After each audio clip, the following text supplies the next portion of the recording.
Hi, it's me again with Corel Roll Tips and Tricks, and I'm going to start calling him my mentor, an internet friend of mine that I think watches every one of my videos, I think for just a pure of enjoyment. I don't think I've ever taught him anything. But I stated in the video that once you power clip, I couldn't get this shape out of the logo, and I need it out of there. Well, he suggested going to extract the contents,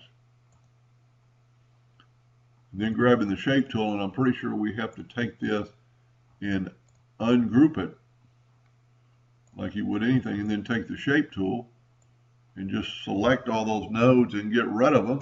Let's zoom in here a little bit, get them out of our logo, and you still want to play with this part of the country, make it look more like the first logo, but we've got them out of the way. There's no logo in there now.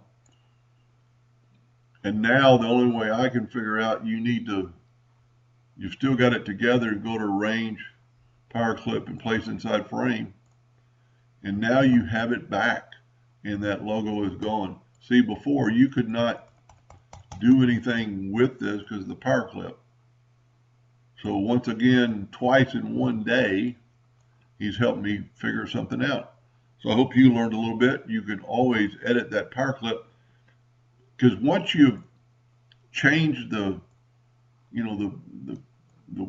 shapes around where you want them, you can always go that as a power clip, but you could extract them, and then you can manipulate the shape around inside your shape.